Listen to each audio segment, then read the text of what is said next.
ओम नमोर्यंताणं नमो सिद्धाणं नमो आर्याणं नमो वज्रायाणं नमो लोये सव्वसाहुणं मंगलं भगवान् वीरो मंगलं गौतमो गणी मंगलं कुन्दकुन्दार्यो जैनधर्मोऽस्तु मंगलम् ओंकार बिंदु संयुक्तं नित्यं जायन्ति योगिना कामदं मोक्षदं चैव ओंकाराय नमो नमः। अहोपकार जिनवरनो कुंदनो ध्वनि दिव्यनो जेन कुंद ध्वनि आप्या अहो आ गुरु काहननो तुझ ज्ञान ध्यान नो रंग अमया दर्श रहो ओ शिव पद तक तुझ संग माता हाथ ग्रह।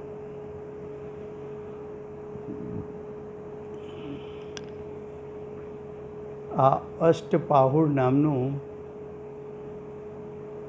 અધ્યાત્મશાસ્ત્ર છે. ભગવત કુંકુંદાચાર્ય દેવે આત્માના અનુભવપૂર્વક ભગવાનની દિવ્ય ધ્વનિ સાંભળીને આ શાસ્ત્રની રચના કરી છે, જેમના ઉપર વર્તમાન શાસન નાયક એવા પૂજ્ય ગુરુદેવ એમણે આધ્યાત્મિક પ્રવચનો આપ્યા છે. આ ગ્રંથમાં 8 પાહુડ છે. એમાં 7મું પાહુડ લિંગ પાહુડ, 7મું પાહુડ લિંગ પાહુડ, એની પૂર્વ ભૂમિકા શું છે એ આજનો વિષય છે. ભગવત કુંકુંદાચાર્ય દેવ પ્રથમ માંગલિક કરે છે.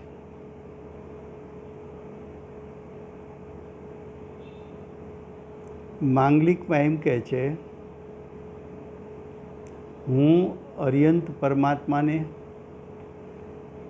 અને સિદ્ધ પરમાત્માને વંદન કરું છું.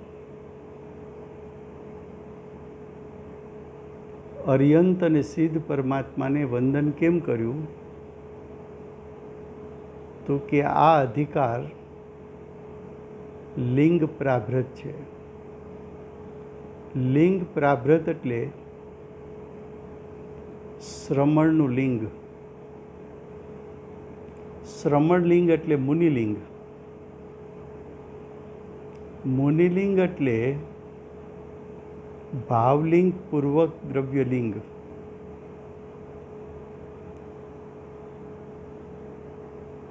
લિંગ પ્રાભૃતમાં યથાર્થ લિંગ ભાવલિંગ છે.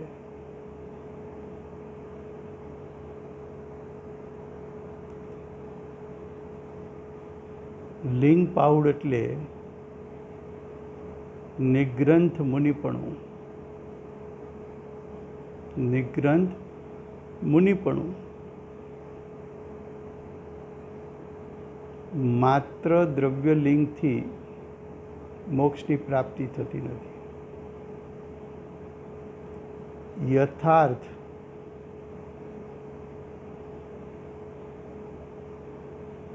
ભાવલિંગ પૂર્વક દ્રવ્યલિંગ હોય તો ભાવલિંગના ફળમાં મુનિરાજ અર્યંત અને સિદ્ધ પદને પ્રાપ્ત કરે છે. તો કુંદકુંદાચાર્ય દેવ પોતે ભાવલિંગ પૂર્વક દ્રવ્યલિંગ પ્રગટ કર્યું છે. મુનિપણાનું ચિંતન મનન કરીને, આત્મસ્થિરતા કરીને, શ્રેણી આરોહણ કરીને પોતાને પણ અર્યંત અને સિદ્ધ પદની પ્રગટતા કરવી છે. માટે આચાર્ય ભગવંત માંગલિકમાં અર્યંત અને સિદ્ધને વંદન કરે છે. ત્યારબાદ આચાર્ય ભગવંત પ્રતિજ્ઞા કરે છે. પ્રતિજ્ઞામાં એમ કહે છે કે જેમાં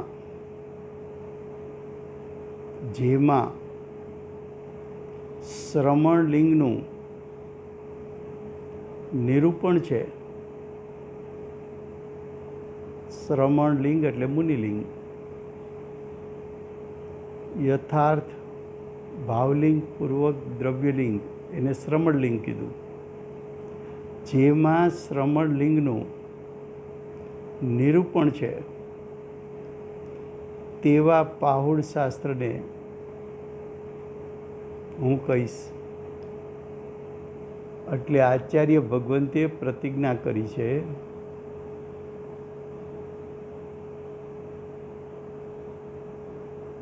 કે અમે શ્રમણલિંગનું નિરૂપણ આ શાસ્ત્રમાં કરવાના છીએ.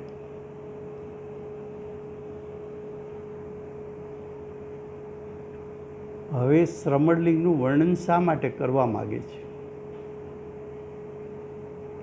તો કહે છે કે આ કાળમાં એટલે આ પંચમ કાળમાં મુનિનું લિંગ જેવું જિનેન્દ્ર દેવે કહ્યું છે તેમાં વિપર્યપણું આવી ગયું છે. એટલે કે વિપરીતતા આવી ગઈ છે. એવી વિપરીતતાનો નિષેધ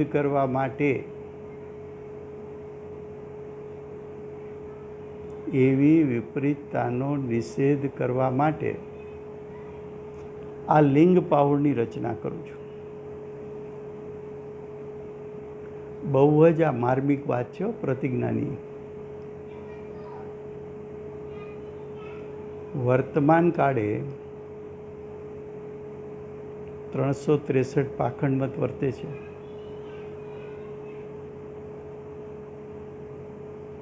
જૈનોના અન્ય મતો પણ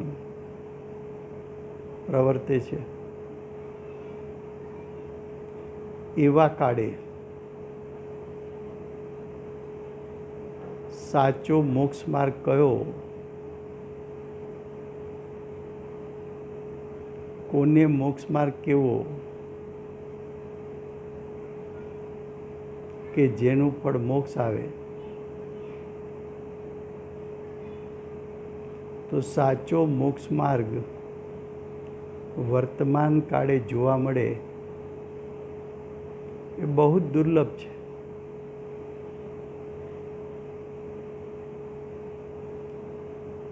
ચારે બાજુ 363 પાખંડમત ચાલતા હોય અને જૈનના ફિરકાઓમાં ભાવલિંગની શુદ્ધતા કહેવાને બદલે શુભભાવથી ધર્મ થાય છે, શરીરની ક્રિયાથી ધર્મ થાય છે, ધન આદિના ત્યાગથી દાનથી ધર્મ થાય છે, કર્મ જીવને સુખી દુઃખી કરે છે, કર્મ જેમ રહે એમ આપણે રહેવું પડે, આવી અનેક પ્રકારની વિપરીતતા ચાલે છે. એવા કાળે આચાર્ય ભગવંત એમ કહે છે કે આ ગ્રંથ મુનિલિંગને દર્શાવવા માટે યથાર્થ મુનિલિંગ કયું? જો ફરીવાર શું કીધું? આ કાળમાં એટલે આ પંચમ કાળમાં મુનિનું લિંગ એટલે ભાવલિંગ પૂર્વક યથાર્થ દ્રવ્યલિંગ. મુનિનું લિંગ જે પ્રકારે જિનેન્દ્ર દેવે કહ્યું છે, એટલે કે તીર્થંકર પરમાત્માએ કહ્યું છે, એટલે કે જેના ભાવમાંથી મોહ રાગ દ્વેષ છૂટી ગયા છે, જેમના ભાવમાંથી સર્વ પ્રકારે મોહ રાગ દ્વેષ છૂટી ગયા છે, એવા આત્માઓએ, એવા આર્યન સિદ્ધોએ, એવા દેવે જે મુનિલિંગ કહ્યું છે તેમાં વિપર્યપણું એટલે કે વિપરીતતા દાખલ થઈ ચૂકી છે.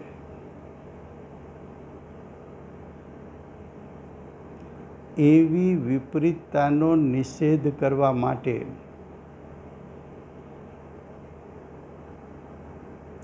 આ લિંગ પાહુરને કહેવાય છે. હવે આચાર્ય ભગવંતે પ્રથમ દર્શન પાહુર લખ્યું. ત્યાં એક ગાથા એવી મૂકી કે જિનેન્દ્ર ભગવાનના ઉપદેશ મુજબ વેશ 3 જ પ્રકારના છે, એનું યથાર્થ શ્રદ્ધાન કરવું. ત્યાં 3 વેશમાં મુનિલિંગ, શ્રાવકલિંગ અને અર્જિકાલિંગ.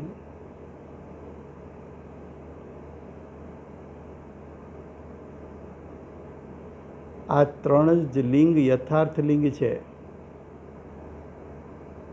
એવું શ્રદ્ધાન કરવું, એવું દર્શન પાહુડમાં કહ્યું.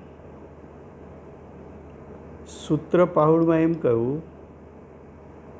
કે જિનેન્દ્ર ભગવાને દર્શાવેલા સૂત્ર પ્રમાણે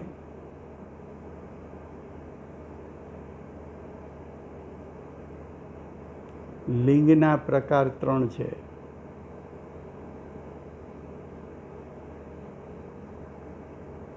મુનિલિંગ, શ્રાવકલિંગ અને અર્જિકાલિંગ. દર્શન પાહુડમાં એ સમ્યક દર્શનનો અધિકાર છે. માટે એમ કહેવાય કે સાચા 3 લિંગ છે એનું શ્રદ્ધાન કરવું. સૂત્ર પાહુડ તો ભગવાનનું છૂટેલું દ્રવ્યશ્રુત,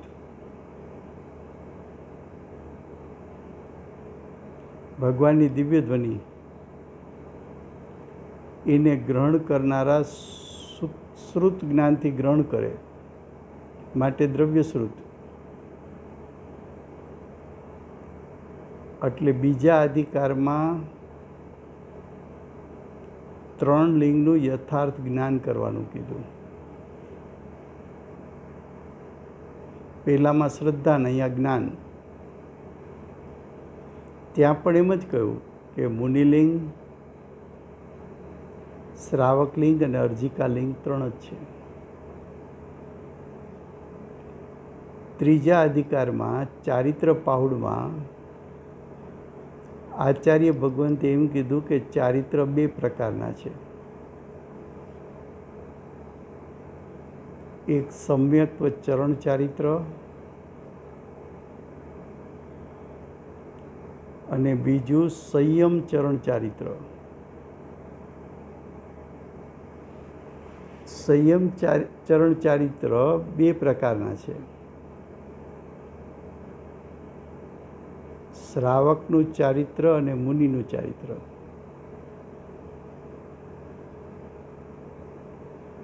એ શ્રાવકપણામાં શ્રાવક 12 પ્રકારના વ્રતો, 5 અણુવ્રત, 3 ગુણવ્રત અને 4 શિક્ષાવ્રત, 12 વ્રત અને 11 પડીમાં એના પાલક એવા શ્રાવક. પુરુષ હોય તો શ્રાવકો, સ્ત્રી હોય તો અર્જિકાકો.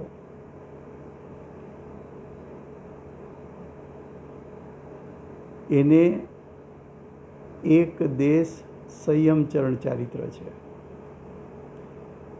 અને મુનિ એને સર્વદેશ સંયમ પૂર્વકનું ચારિત્ર છે. તો ત્યાં પણ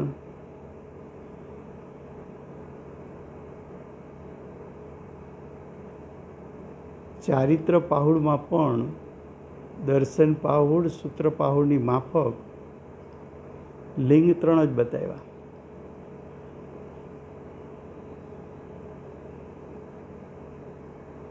હવે ચોથું પાહુડ, બોધ પાહુડ. બોધ પાહુડમાં એમ કહ્યું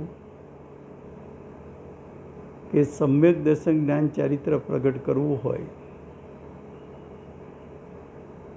તો બહારના નિમિત્તો 11 પ્રકારના છે.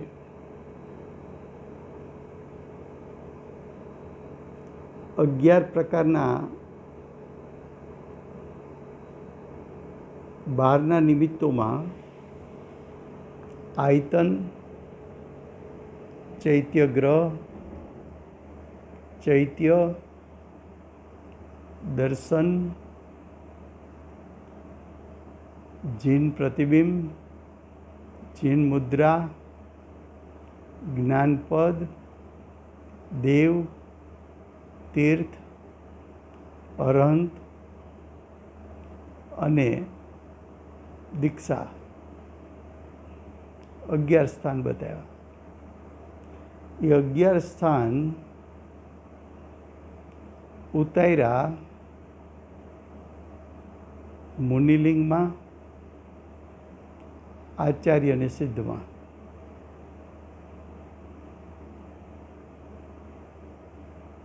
ત્યાં પણ મોટા ભાગના આયતનો મુનિલિંગમાં ઉતારીને દર્શાવ્યા. તો ત્યાં પણ મુનિલિંગની મુખ્યતા બતાવી. કેમ? તો કે તું યથાર્થ કદાચ શ્રાવકપણું પ્રગટ કર તો પણ જ્યાં સુધી તું મુનિલિંગ ગ્રહણ ન કરે ત્યાં સુધી મોક્ષ થઈ ન શકે.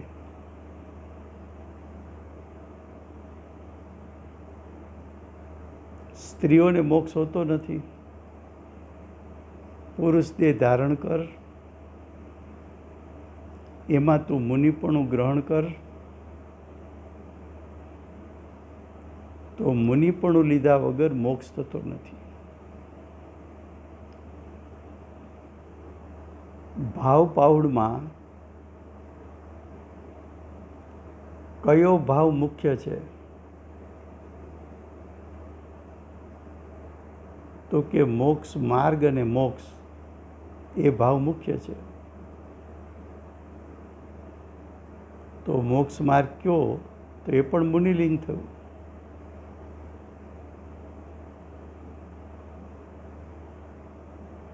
તો 6 અધિકાર સુધી તો આચાર્ય ભગવાન, 6 પાહુડમાં તો આચાર્ય ભગવાન વારંવાર 3 પ્રકારના લિંગ બતાવે છે. હવે જે ગ્રંથ અત્યારે કેવો છે, લિંગ પાહુડ અથવા લિંગ પ્રાભૃત,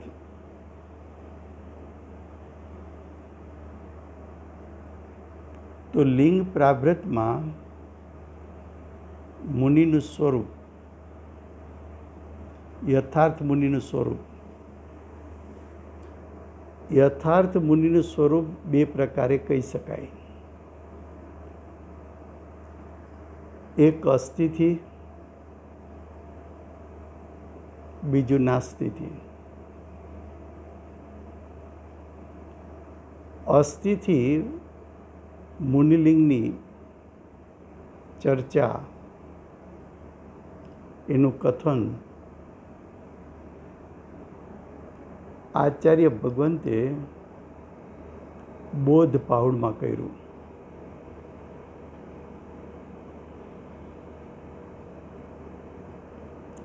બોધ પાઉડમાં જે છેલ્લું આયતન બતાવ્યું, પ્રવજ્યા એટલે મુનિ દીક્ષા,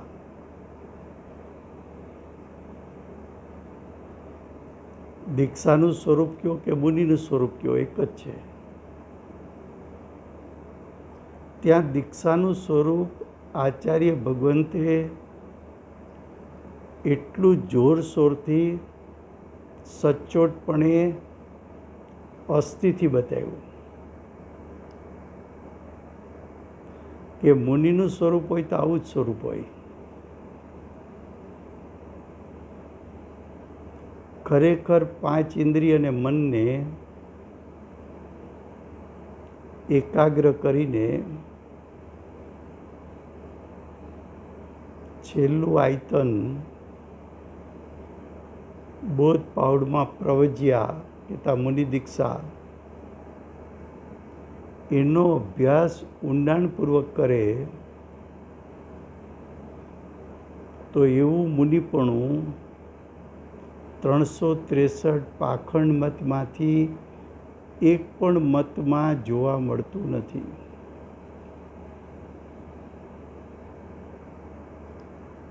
એટલે આચાર્ય ભગવંતે અસ્થિથી મુનિ દીક્ષા કેવી હોય, મુનિનું સ્વરૂપ કેવું હોય, મુનિનું અંતરંગ બાહ્ય સ્વરૂપ કેવું હોય, એ તો બોધ પાહુડમાં બતાવ્યું. આ પાહુડમાં એટલે કે લિંગ પ્રાભૃતમાં, લિંગ પાહુડમાં આચાર્ય ભગવંત મુનિનું સ્વરૂપ નાસ્તિથી બતાવે છે. જો તને આવું આવું જોવા મળે તો સમજજે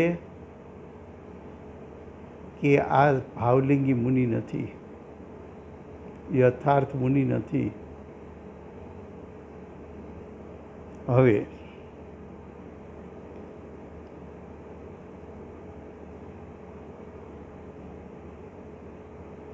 હવે આગળ કહે છે, ધર્મ સહિત તો લિંગ, ધર્મ સહિતનું લિંગ તો ભાવલિંગ હોય છે. ગાથા બીજીમાં કહેશે કે ધર્મ સહિત તો લિંગ હોય છે. કયું લિંગ? ભાવલિંગ. ધર્મ સહિત હોય છે, પરંતુ લિંગ માત્રથી, લિંગ માત્રથીનો અર્થ છે માત્ર દ્રવ્યલિંગથી ધર્મની પ્રાપ્તિ થતી નથી. પેલું નાસ્તિથી કથન કર્યું કે ભાવલિંગ ન હોય, ભાવલિંગ ન હોય અને તું એકલા દ્રવ્યલિંગને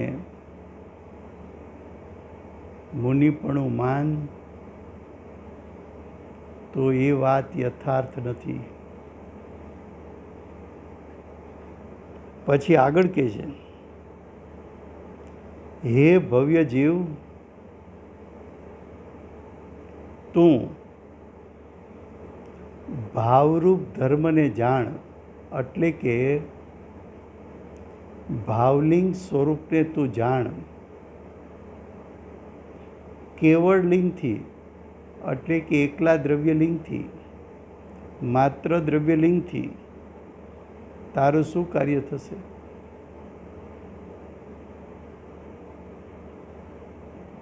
તારું કાંઈ કાર્ય નહીં થાય.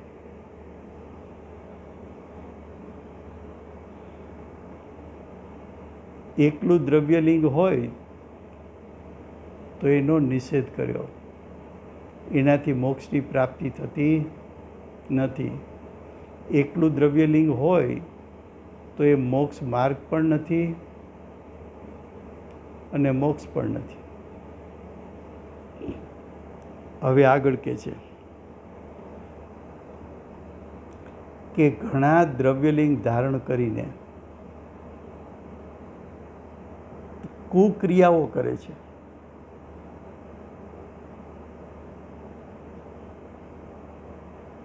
પરિવાર ઘણા જીવો દ્રવ્યલિંગ ધારણ કરીને કુક્રિયા કરે છે. જે ક્રિયા કરવા યોગ્ય નથી એવી ક્રિયા કરે છે. એવી કુક્રિયાઓ કઈ કઈ છે?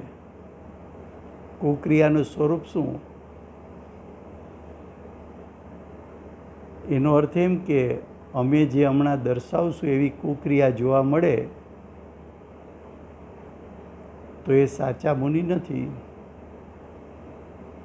નાસ્તિથી કથન છે. હવે કુક્રિયાનું સ્વરૂપ: નૃત્ય કરવું, ગાવું, વાજિંત્રો વગાડવા, પોતાને સાધુ કહે, પોતાને મુનિ કહે, નૃત્ય કરતો હોય, ગાતો હોય, વાજિંત્ર વગાડતો હોય તો કે કુક્રિયા છે. આ બાહ્ય લક્ષણથી તને ખ્યાલ આવી જશે કે આ મુનિ નથી. પછી કહે છે કે પરિગ્રહનો સંગ્રહ કરતો હોય, પરિગ્રહનું ચિંતન મનન કરતો હોય, પરિગ્રહની વાંછા એટલે ઈચ્છા કરતો હોય, પરિગ્રહની રક્ષા કરતો હોય અને એના માટે આર્ત ધ્યાન કરતો હોય તો એ મુનિ નથી. 363 પાખંડ મતમાં જાઓ, જે પોતાની જાતને સાધુ કે મુનિ મનાવે છે, કરોડો ને અબજો રૂપિયા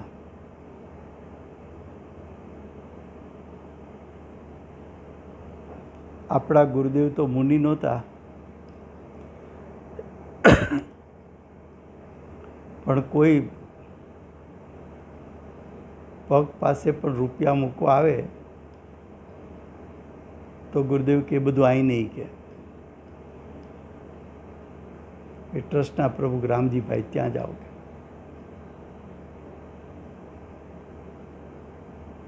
આ તો ચતુર્થ ગુણસ્થાન વર્તી સમ્યક દ્રષ્ટિ, મુનિની તો ક્યાં વાત કરવી.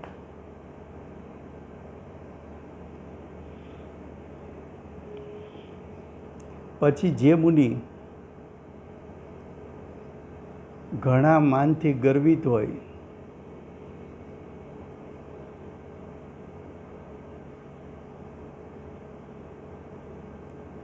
તો કે એ સાચો મુનિ નથી. જે મુનિ વારંવાર કલહ કરતો હોય એટલે ઝઘડા કરતો હોય એ સાધુ કે મુનિ નથી.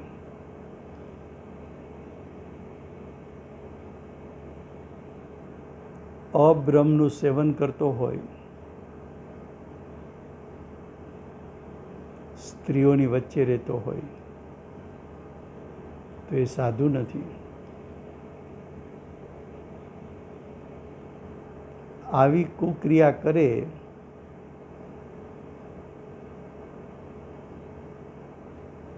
તો એના ફળમાં એ જીવ તિર્યંજ ગતિને પ્રાપ્ત કરે છે અને આવી કુક્રિયાના ફળમાં આત્મ સ્વભાવનો ઘાત થતો હોવાથી મિથ્યા દર્શન જ્ઞાન ચારિત્રને પ્રગટ કરે છે. ફરી પાછું કુક્રિયાનું સ્વરૂપ કહે છે કે આત્મ સ્વભાવનો ઘાત થાય એવી ક્રિયા. દ્રવ્યલિંગ લઈ અને વ્યભિચાર કરવો, બાહ્યમાં સાધુપણું મનાવે અને એકાંતમાં સ્ત્રીઓના ભોગવટામાં પડ્યો હોય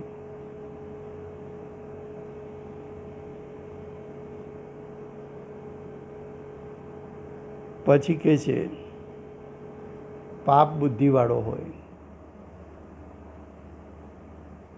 ધર્મને નામે હિંસા, ચોરી, જૂઠ બધું કરવા તૈયાર હોય, પાપ બુદ્ધિવાળો.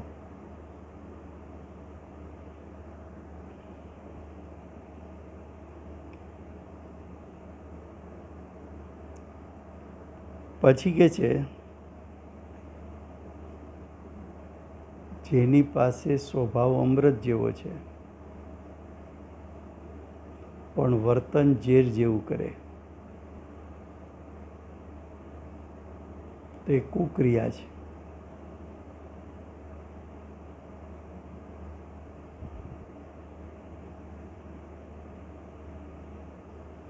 મુનિ થયો છે પણ સમ્યક દર્શન જ્ઞાન ચારિત્રને ગ્રહણ કરતો નથી તો કુક્રિયા છે. આર્ત ધ્યાન કરે એ બધું કુક્રિયાના સ્વરૂપમાં જાય. હવે આગળ કહે છે કે ભાવ શુદ્ધિ વગર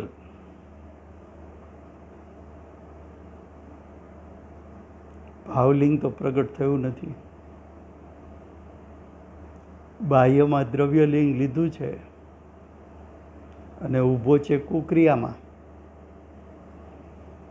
ભાવની શુદ્ધિ વગર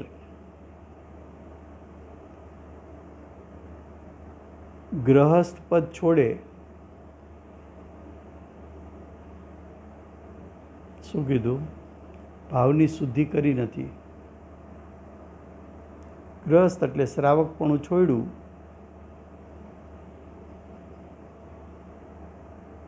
બાહ્યનું દ્રવ્યલિંગ ધારણ કર્યું અને પ્રવૃત્તિ કેવી કરે છે તો કે ગ્રહસ્થોને પરસ્પર વિવાહ કરાવે, દીકરા દીકરીઓના સગપણ આદિ કરાવે કોઈના. એવી બાહ્ય ક્રિયા જોવા મળે તે મુનિ નથી. ખેતર ખેડતો હોય, વ્યાપાર કરતો હોય, વેશ્યાના કાર્ય કરતો હોય, વૈદ કર્મ માટે કોઈને ઔષધિ આપવા માટે જીવનો ઘાત કરતો હોય, માછીમારીનું કાર્ય કરતો હોય, શુભભાવ અને શુદ્ધભાવ વગર લિંગ ધારણ કર્યું હોય, શુભભાવનું પણ ઠેકાણું નથી, શુદ્ધભાવની તો વાત દૂર છે. જૂઠું બોલે, વારંવાર વિવાદ કરે, યુદ્ધ કરાવે, તીવ્ર કર્મ કરે અને પાપને બાંધે, ચોપાટ, શતરંજ આદિ ક્રિયાઓ કરે, રાજ કાર્ય કરવાવાળાને યુદ્ધ થાય એના માટે વિવાદ કરાવે, તો કે આવી પ્રવૃત્તિમાં જે જોડાયેલો છે તે મુનિ નથી. જો કોઈ વાત બાકી નહીં રાખે, જે આ 363 પાખંડ મતમાં બધું દેખાય છે એનું સામાન્ય સ્વરૂપ બતાવી દે છે.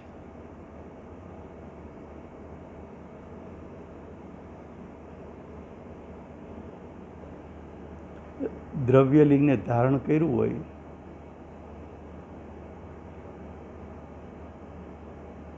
અને પોતાની જાતને મુનિ મનાવતો હોય, એ કેવા કાર્યમાં જોડાયેલો ન હોવો જોઈએ.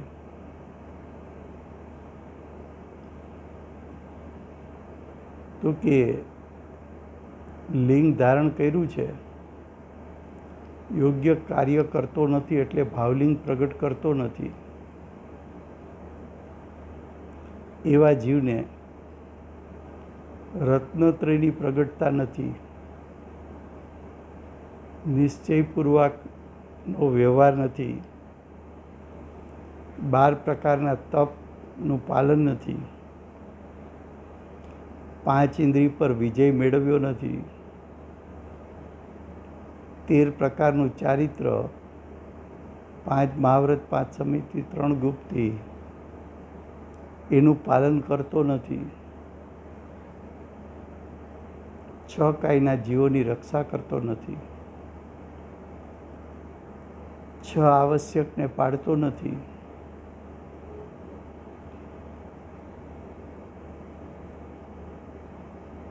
તેની ભૂમિકામાં આવા કાર્ય જોવા નહીં મળે.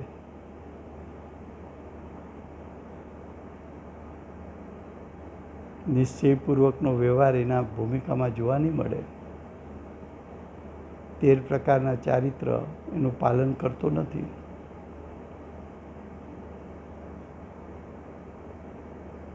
હવે કે છે કુક્રિયાના બારામાં આગળ વાત કરે છે. ભોજનના લોલુપી જે મુનિઓ ભોજનના લોલુપી છે એ મુનિપણાને લજવે છે એમ કીધું.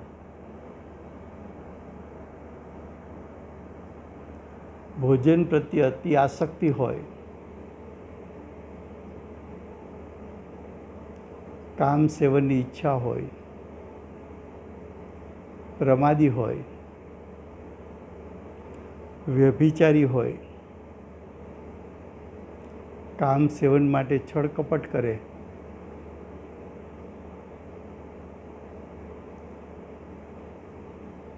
આવા જીવો પશુ છે, મનુષ્ય નથી. પછી આગળ કહે છે ભોજન માટે અન્યની ઈર્ષા કરે, આહાર માટે દોટ મૂકે, આહાર માટે કલહ એટલે તોફાન કરે,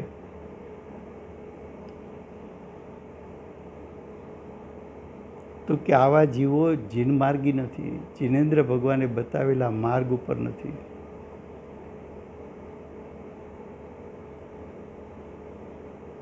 કોઈના આપ્યા વગર દાન લીએ, પરની નિંદા કરે, ભોજનમાં ગ્રદ્ધિભાવ હોય, તો કે આવા મુનિપણાને લજવે છે. હવે કે છે કે કેવી કેવી પ્રવૃત્તિ કરે તો એને મુનિ ન કહેવાય.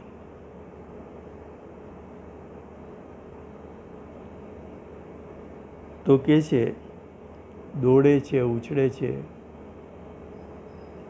પૃથ્વી પર પગ પછાડે છે, તિર્યન જેવું વર્તન કરે છે, 5 સમિતિના પાલનનો અભાવ છે, સ્થાવર જીવોની હિંસા કરે છે, સ્વચ્છંદપણે વર્તે છે, સ્ત્રી પ્રત્યે રાગ છે, રત્નત્રય રહિત છે, દીક્ષાહીન ગ્રહસ્થો પ્રત્યે સ્નેહ રાખે છે, ગુરુના વિનયથી રહિત છે, શાસ્ત્ર વાંચે પણ રત્નત્રય રહિત રહે, સ્ત્રી સમૂહમાં ધર્મના નામે વિશ્વાસ ઉત્પન્ન કરે, વ્યભિચારી સ્ત્રીના ઘરે ભોજન કરે, તેની પ્રશંસા કરે, આવી પ્રવૃત્તિ કરતો હોય તો એ ભાવલિંગી મુનિ નથી. હવે આગળ કહે છે, ધર્મનું યથાર્થ પાલન જે કરે તે સુખને પામે. સુખને કોણ પામે? તો કે ગણધર આદિએ લિંગનો ઉપદેશ આપ્યો છે, એવા જો એના પરિણામ હોય તો સુખને પામે. લિંગ પાહુડને જાણીને મુનિ ધર્મને પૂરા યત્નપૂર્વક પાલન કરે એ જીવ સુખને પ્રગટ કરે છે.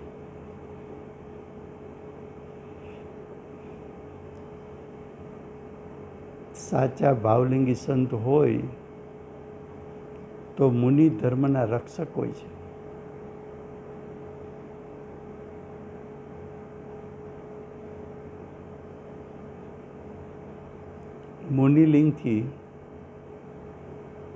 મુનિલિંગમાં પણ સવિકલ દશામાં પુણ્ય ઉત્પન્ન થાય છે અને એવા પુણ્યનું ફળ સ્વર્ગ હોય છે. મુનિ ધર્મ અંગીકાર કર્યા પછી શ્રેણી આરોહણ ન કરે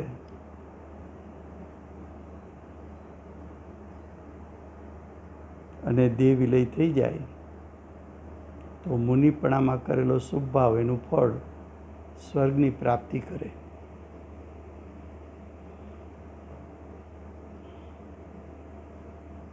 ધર્મનું યથાર્થ પાલન કરે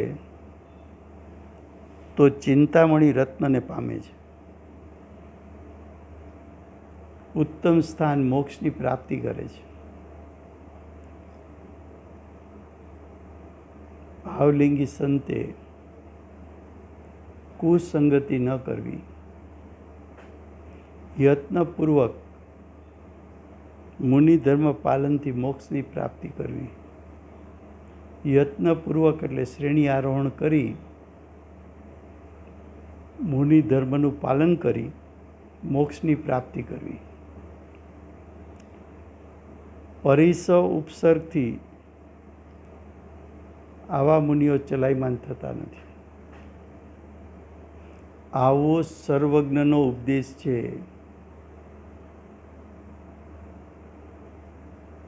તો જુઓ, મુનિલિંગનું વર્ણન બે પ્રકારે હોય, એક અસ્થિથી, એક નાસ્તિથી. બોધ પાહુડમાં પ્રવજ્યાનું વર્ણન કર્યું, એટલું સુંદર વર્ણન છે કે અન્ય મતિ વાંચે તો એનો પાખંડ મત તૂટી જાય અને જીનેન્દ્ર ભગવાનના ઉપદેશ મુજબ યથાર્થ દિગંબર સુધામનાય ને માનનારો મુનિના આવા સ્વરૂપનું વાંચન કરે, ચિંતન કરે, મનન કરે તો એને અંતરંગમાંથી એવો ભાવ ઉઠે કે સમ્યક દર્શન જ્ઞાન ચારિત્ર પ્રગટ કરીને આવું યથાર્થ મુનિ પણ હું ગ્રહણ કરી લઉં. જ્યારે અહીં લિંગ પાઉડમાં નાસ્તિથી વર્ણન એટલા માટે કર્યું કે 363 પાખંડ મતમાં ક્યાંય પણ તું જોવા જઈશ તેના બાહ્ય લક્ષણો ઉપરથી જ તને ખ્યાલ આવશે કે આ યથાર્થ મોક્ષ માર્ગ નથી. તો લિંગ પાઉડનો અભ્યાસ કરી યથાર્થ મુનિપણાનું શ્રદ્ધા જ્ઞાન કરી રત્નત્રયની પ્રગટતા કરવી. સમય થયો છે.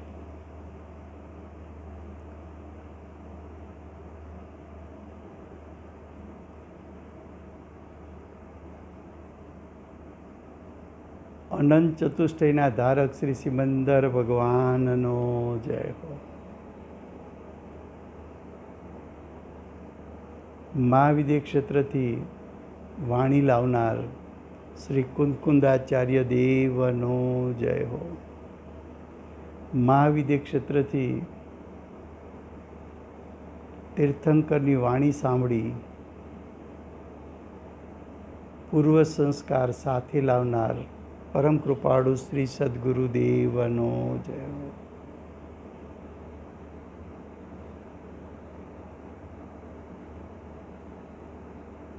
સમ્યક દર્શનયુક્ત જાતિસ્મરણયુક્ત પ્રશમૂર્તિ ભગવતી માતનો જય. સમય થયો છે.